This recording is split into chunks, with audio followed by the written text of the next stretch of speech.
और आइए अब जल्दी से बात करते हैं मार्केट मंत्रा की। अमेरिका के डाउ जोन्स और एसएनपी में मंदी देखने के लिए मिल रही है। यूएस में नेस्टेक में मंदी, ऑयल के दामों में कुछ बढ़ोतरी की संभावना जरूर जाहिर की जा रही है।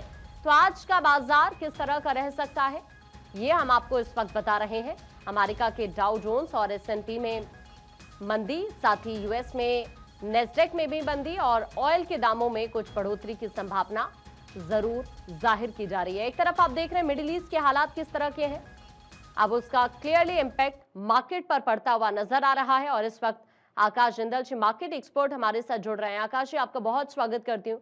सर, आज आपकी क्या प्रिडिक्शंस है मार्केट को लेकर? और जिस तरह से अमेरिका की बात करें तो नेस्डेक में मंदी की संभावना है, डाउ जोन्स एसएनपी में मंदी की संभावना है सर।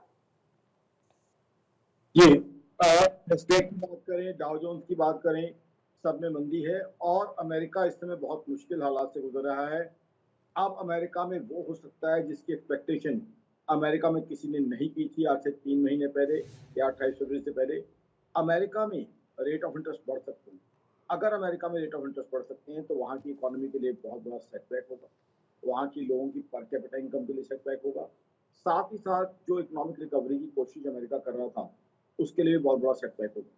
तो सबसे बड़ा चीज़ ये है कि इन्फ्लेशन वहाँ अमेरिका में बहुत बढ़ गया है।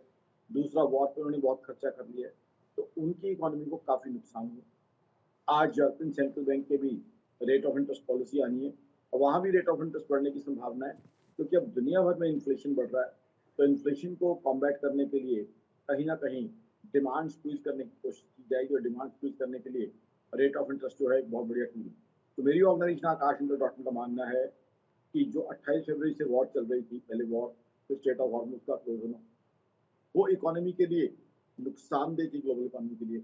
लेकिन अब ये जो वॉर रीस्टार्ट हो गई है, वो ग्लोबल इकोनॉमी को डिवास्टेट कर सकती है और ग्लोबल इकोनॉमी 3% के करीब डाउन जा सकती है। तो मेरे हिसाब से हालात सही नहीं है ग्लोबल